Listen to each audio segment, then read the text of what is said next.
Welcome, everyone, to another episode of Kindling the Hearthfire. How is everyone in the Northern Hemisphere doing this winter solstice?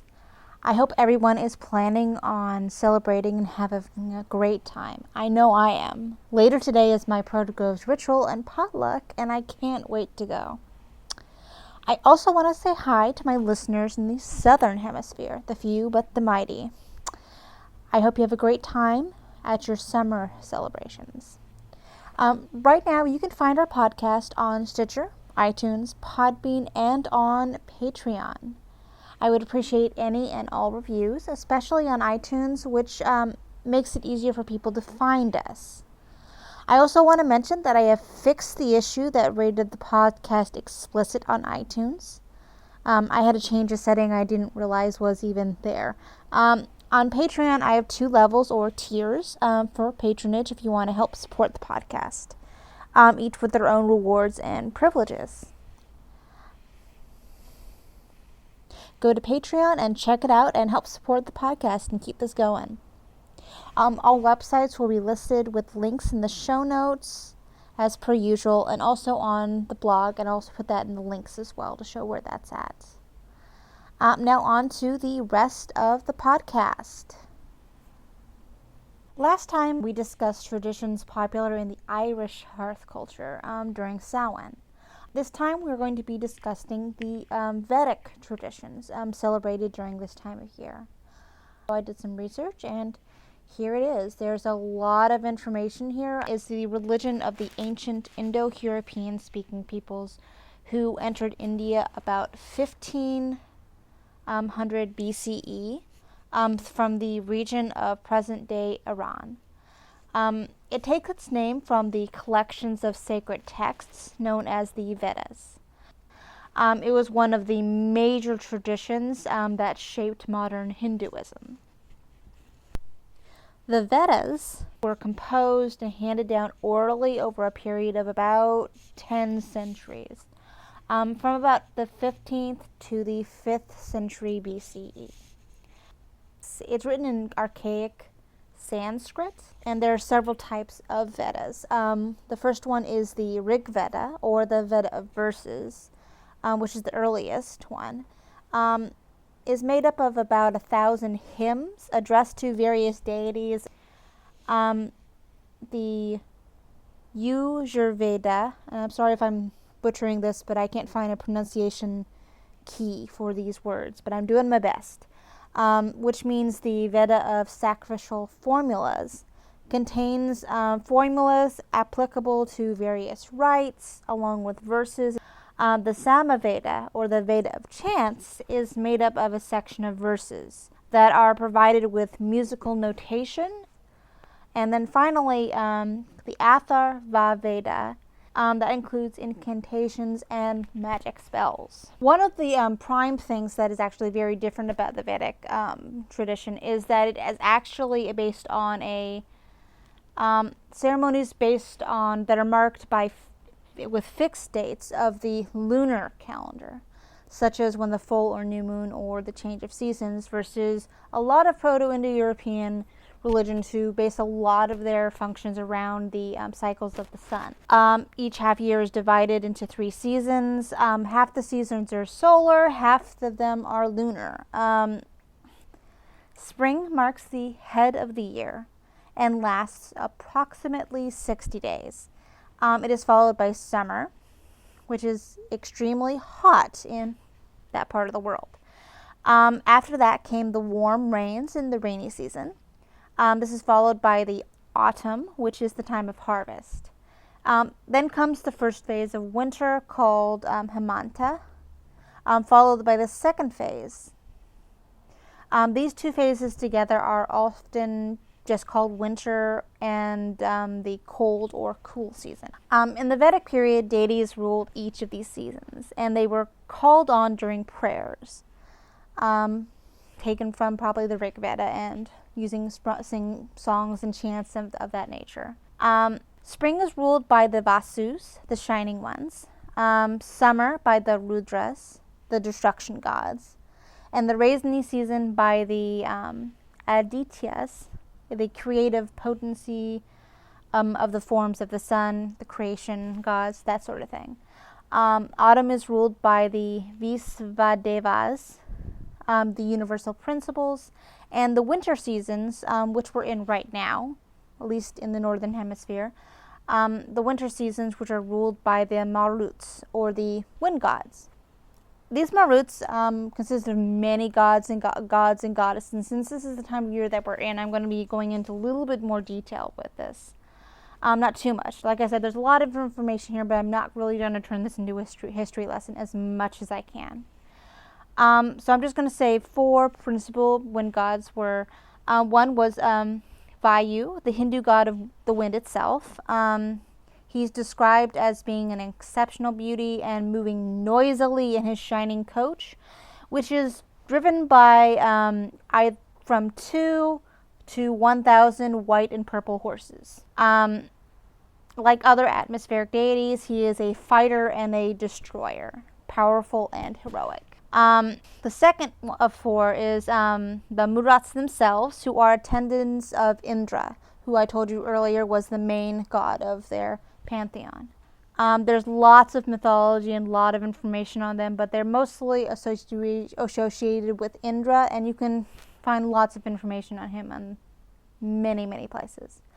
The third group is the Rudras, or the followers of Rudra Shiva. Then they make up 11 of the 33 gods in the Hindu pantheon. And they're mentioned a lot of times in the Rig Veda and things of that nature, and you can find a lot of information on them. And then you have Rudra himself, which is the Vedic wind or storm god. Rudra has been praised as the mightiest of the mighty. Rudra is the personification of terror. Depending on the poetic situation, can be meant as the most severe roarer or howler. Could be hurricane or tempest, or the most frightening one. Now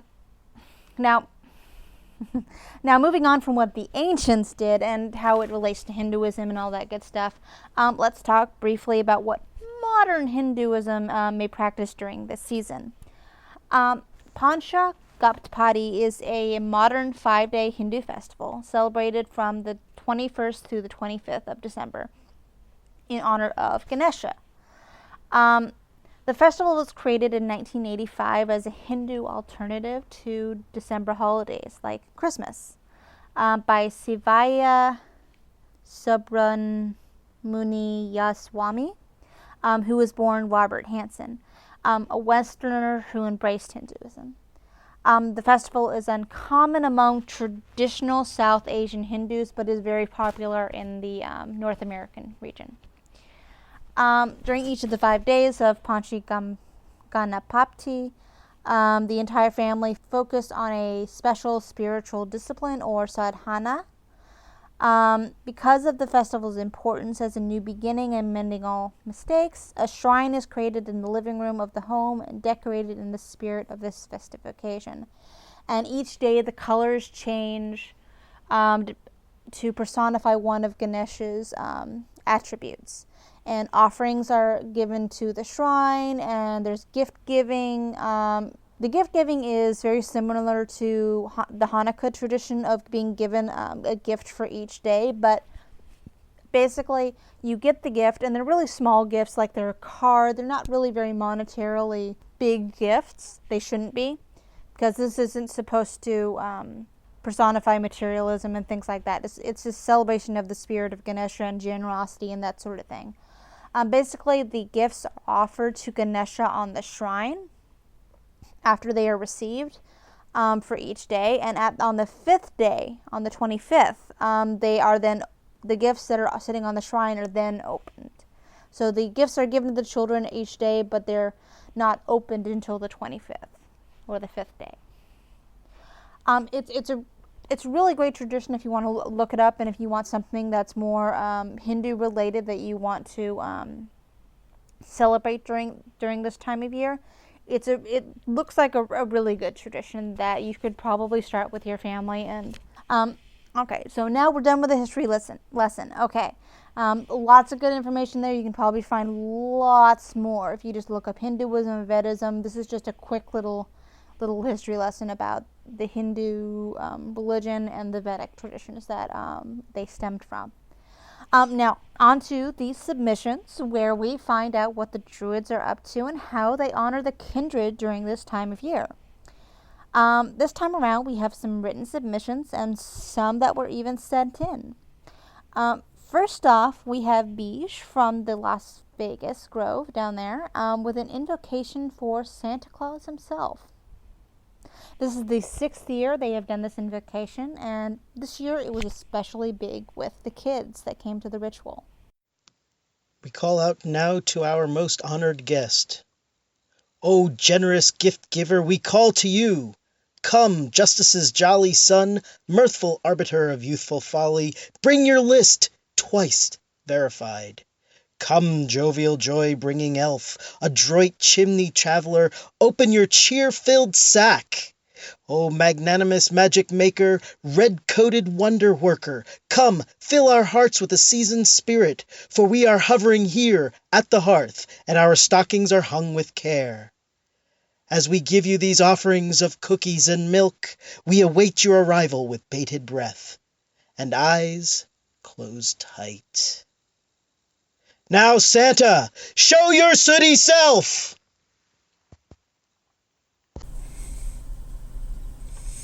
Hi, this is the Reverend Rob Henderson. I was asked to talk about winter solstice rituals from ancient times that we celebrate these days in ADF, but I think I'll actually talk about winter solstice holidays that we don't celebrate from ancient times because they didn't exist, specifically in the ancient Greek culture.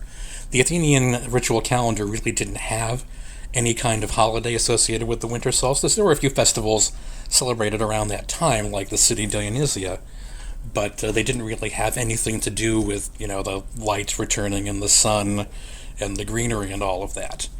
Now, some folks will say, well, the Romans had Saturnalia, and that's true, and a lot of our current Christmassy traditions come from that, the bringing of the greenery inside in particular. But the Romans had a different growing cycle than the Greeks did. The Roman cycle was plant in the spring and harvest in the fall, like it is here in North America for the most part. For the Greeks, they would have planted in the late fall and harvested in the early summer. So their festival to Kronos, their equivalent of Saturn, is the Cronia, which is celebrated in July or August. So it doesn't quite match up with the whole solstice thing, but if you want to celebrate that at this time of year as an equivalent of Saturnalia, and because it better matches up the local agricultural cycle, that makes sense. That's something you should do. Otherwise, a lot of the other groups, like Hellenian, has come up with their own holiday called the Heliogena to honor Helios, and the YSEE have something called Triesperon, which honors Heracles. They've done their research, and they think that this is an appropriate thing to do for this time of year relative to the sun. So, this is the religion with homework. I'm sorry I can't get you out of that. So you are going to have to look at other Greek rituals that make sense for this time of year, for that general kind of celebrate the return of the light and the sun, and to keep the green in the home, and to know that the spring is coming and that the life and the plants will be returning. The ancient Greeks, it just didn't work that way. So you need to adapt it to whatever your local culture and local weather and growing seasons are like.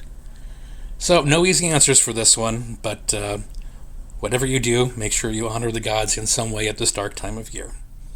It's important for you, and it's important for the relationship between you and them. Thanks.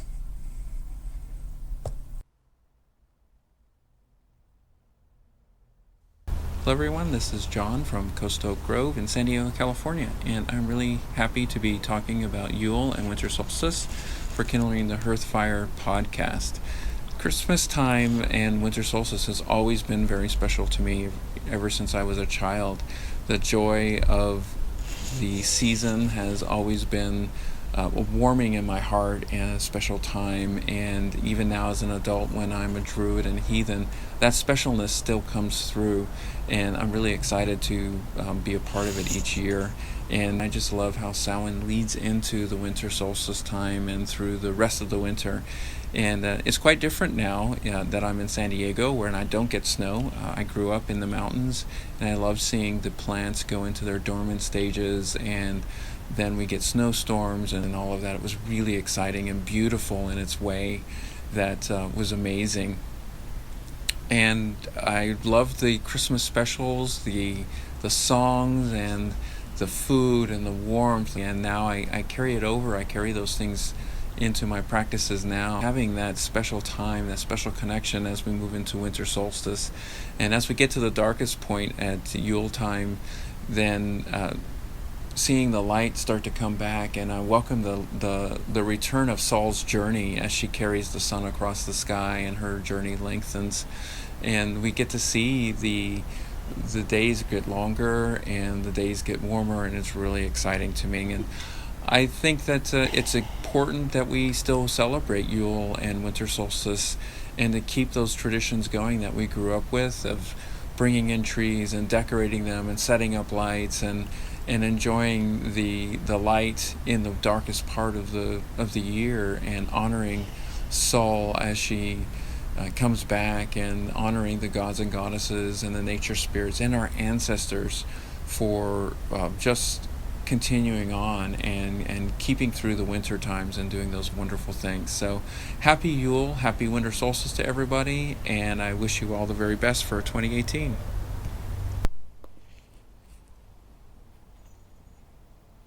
Thank you so much, John, for your submission. And I just want to let you know that he actually has created a oracle deck based on the Yule holiday that I believe Bij actually has used in his grove for his ritual. It's a wonderful deck, and I hope you guys look into it. And if he has it available for purchase, I'll let you know in the show notes. But I've seen pictures of it. It's a fantastic oracle deck. Wonderful pictures. Brings the brightness and the colors of the season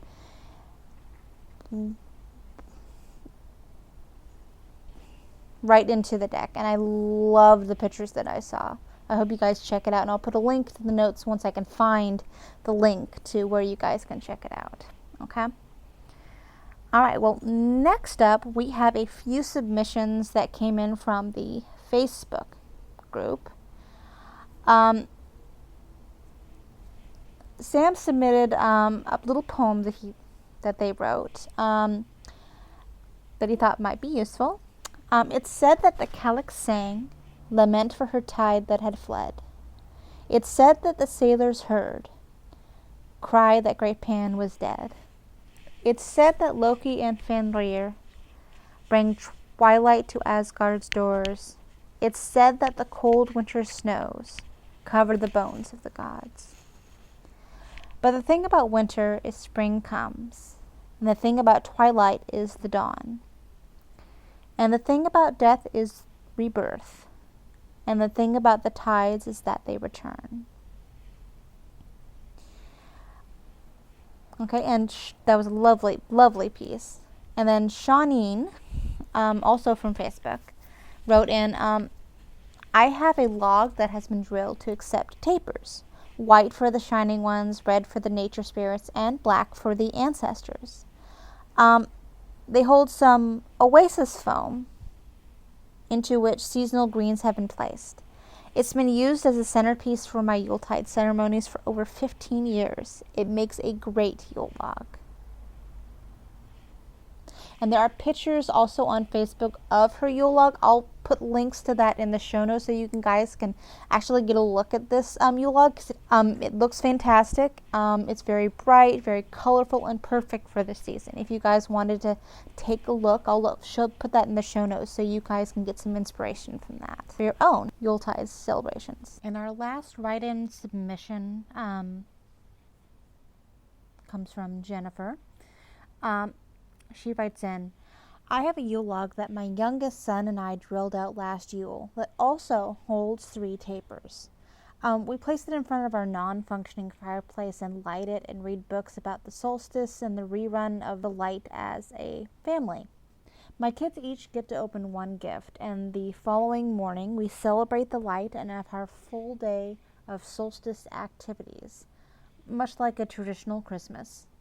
My kids stay home from school, and we do all kinds of stuff honoring the light. We base our solstice day on when the solstice begins in Central Standard Time.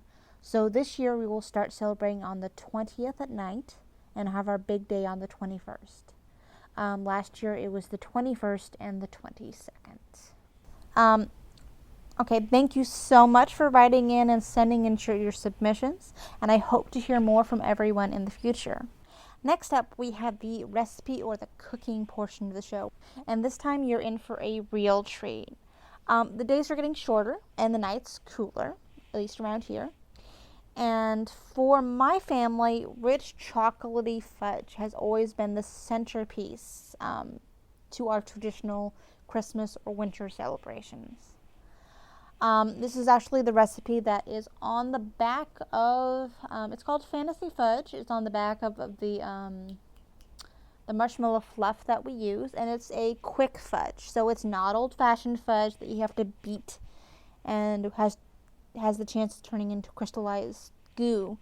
The quick fudge that I usually use is very good for family celebrations or when you want to make a lot of at one time and you don't want to mess up and you need it right away and still want something that tastes absolutely fantastic. Okay, so the ingredient list for this is pretty simple. You need 3 cups of sugar, 3/4 cups of butter. It says you can use margarine, but margarine is, I don't use margarine. You can if you want, but I won't.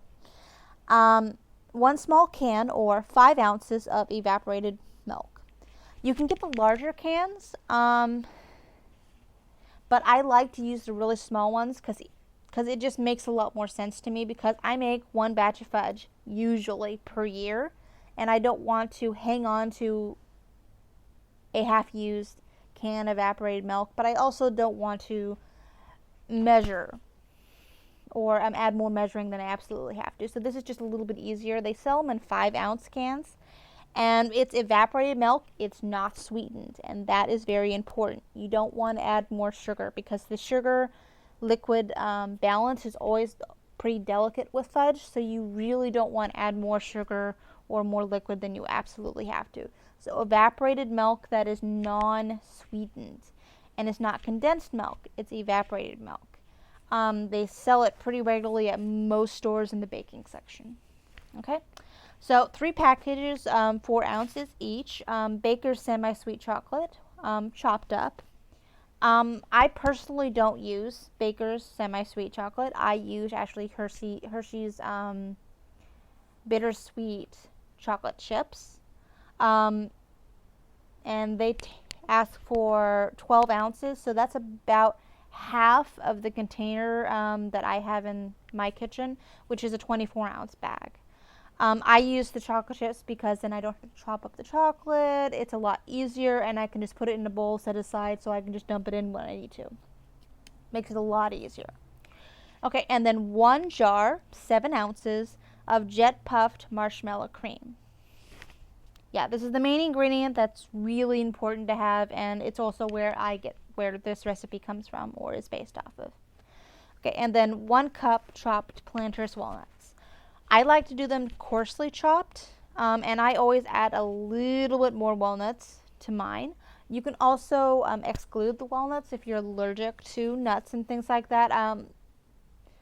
It adds a little bit to the texture. It also, fudge is a really sweet treat, and the bitter walnuts help balance that out and also helps break up the texture. So there's many reasons why the nut is involved, but and I really don't know of anything that can replace it exactly to add more of that same ingredient to it.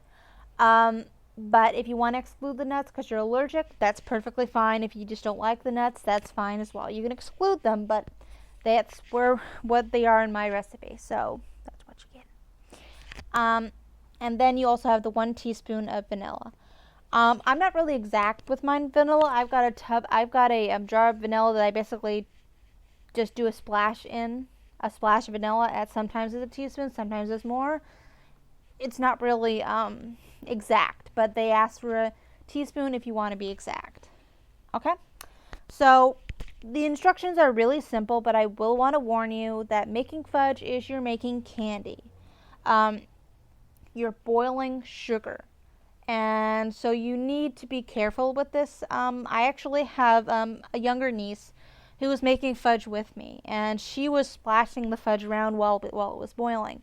And I was telling her to quit doing it. And I was like, I eventually just had to say, okay, you get out of the flipping kitchen, because she actually spilt some of the sugar mixture onto my hand. And while I wasn't, I don't have any scarring or anything like that. It was at the very beginning of the process, so it hadn't reached the boiling portion of it yet.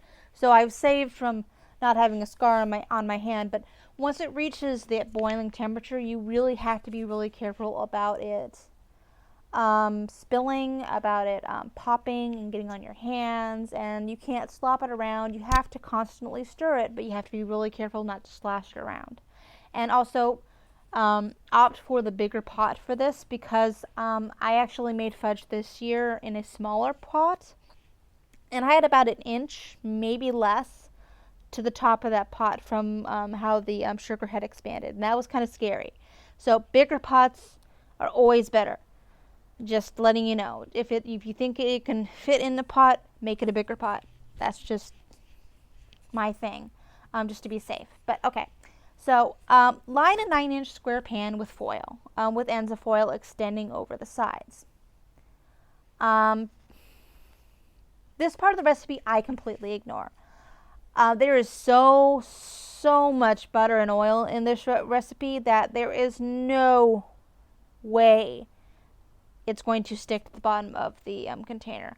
I personally use a glass container because it doesn't hold on to the heat as well, so the fudge hardens really, really quickly.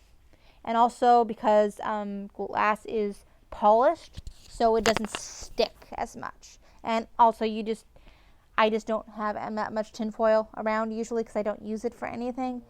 But usually I don't have a problem with it sticking to the pan. So if you really want to avoid it sticking to the pan, or if you're really unsure about whether or not it will stick to the pan, or you don't have a glass container and you want to use metal pans, I would use the tin foil if you would like to avoid having to scrub another pan. But generally, if you use a glass container, you won't run into this. So if you would like, line a 9-inch square pan with foil, with ends of foil extending over the sides.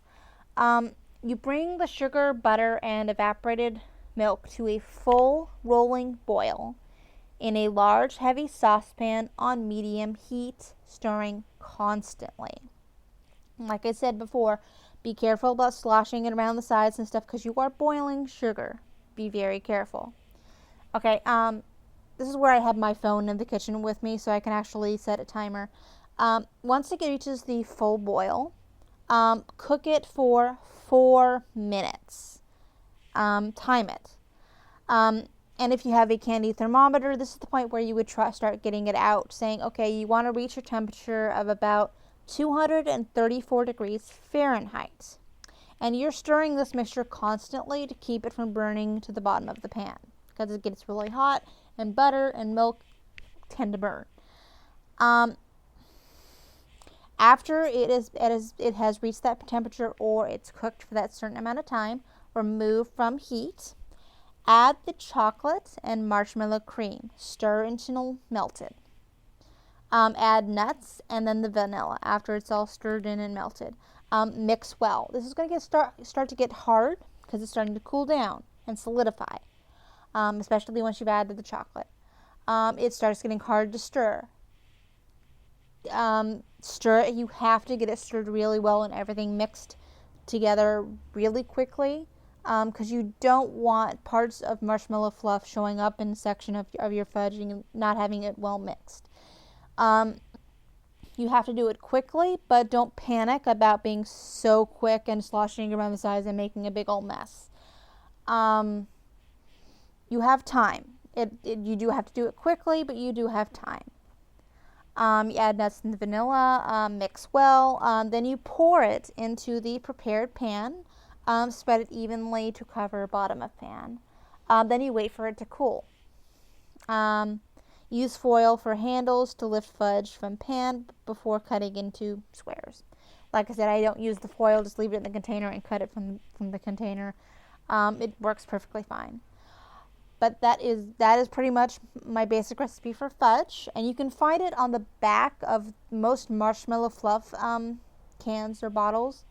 I usually use the craft ones because those are the ones that are readily available, and I also like the containers better because they've got a wider lid, so you can actually get the spoon in there to actually get all the marshmallow fluff in there in the fudge.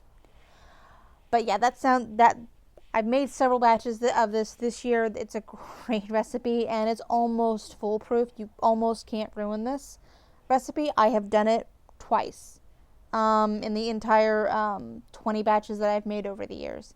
I've messed it up twice, and the whole story is revolving around that being up in the mountains and having air pressure mess with our cooking and stuff like that. So it's almost an all foolproof recipe. Just find it on the back of the marshmallow fluff jar if you want a quick fudge. There are many recipes for an old-fashioned fudge. I just don't like the finickiness of it. It just takes a lot of work and not a lot of payoff. It's a different type of fudge. When it works, it can be absolutely fantastic. But this is an almost foolproof recipe that you can make year after year. And you will always have the recipe, and you will always have a very great fudge. All right.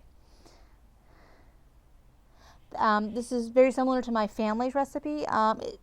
It's a little bit modified, but it's a basic fudge recipe that it is pass on. Now, I also have a recipe for those of us who would like a little more spice in their holidays or winter celebrations. Since we were looking up Vedic traditions, I went and found some Vedic cooking traditions. And I found this recipe for little spicy little donuts that you can use as snacks all year round, but they're really great during the winter season. They also make really great offerings. They're really simple little tiny donuts. They're spicy and they're very easy to make, and they're very simple ingredients. The only big preparation time is when you have to soak the dal or the beans, which you can get at any Indian supermarket if you can find one, or an international supermarket if you can't find an Indian specific one. They're spicy donuts to enjoy as a snack or with a festive meal. You basically have to soak the dal for about 4 hours to soften it up, but once you get it done, once you get that part of it done, it's about maybe 45 minutes to make a batch of these. And the batch I have listed here, you can serve 6 to 8. And basically what you're going to need is a small wok or a round bottomed pan, a ladle, and a serving dish. Pretty easy, right?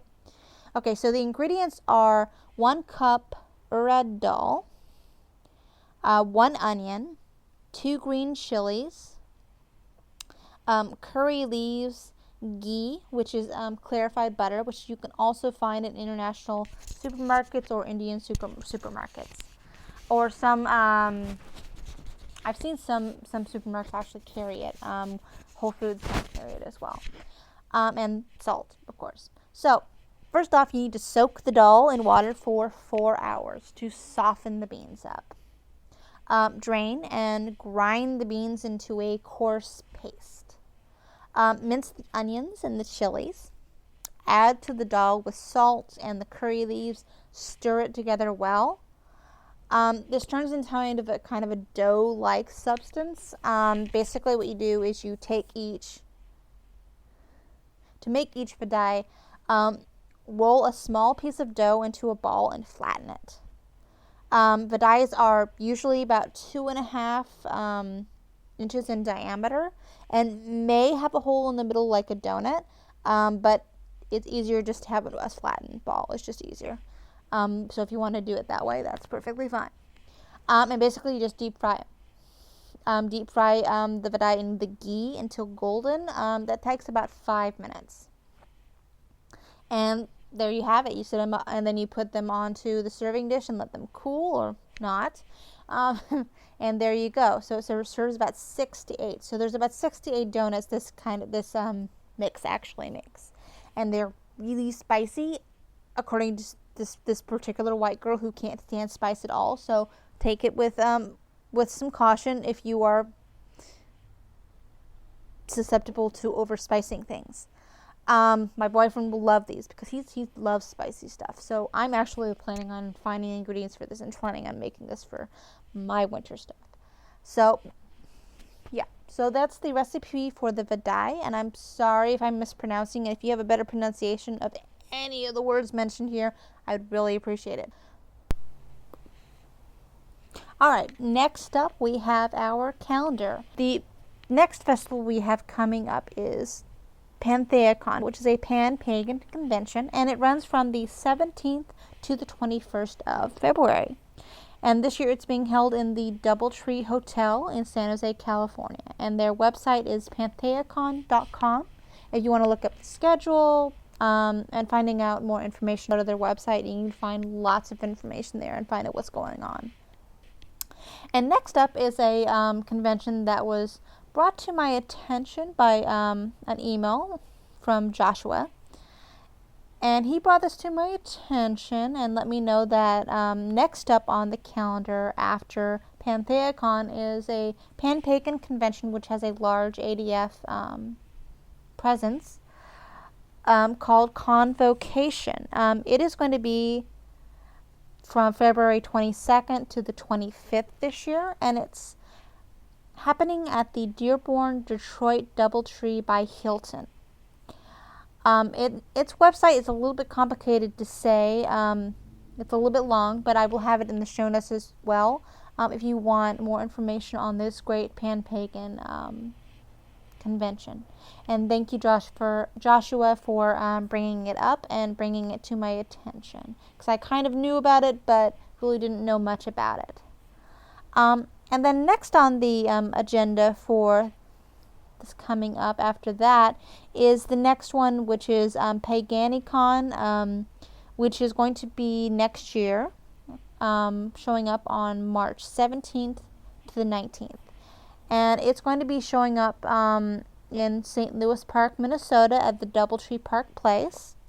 And you can find more information on their website, which is Paganicon.org, which will also be in the show notes. All right. Wrapping up, I would first like to thank you all for your submissions. And I would love to hear more from you guys. I would especially like to thank Bonnie Landry, who you heard in the intro with Fire Burn Bright, and you also heard from her again in the submissions section with her Winter Celebration song. Thank you guys for submitting, and thank you guys for listening to the podcast and your continued support. We're getting ready to put the next podcast together here at Kindling the Hearthfire. And if you have any ideas, celebrations, poems, songs, invocations, or anything else I haven't mentioned that you would like to hear included in the podcast, please send them to kindlingthehearthfire@gmail.com. I would love to see pictures of your celebrations. Either post them to the Facebook group or on Instagram with the hashtag KTH. Next time, we're going to be discussing Imbolc. Deadline for submissions is going to be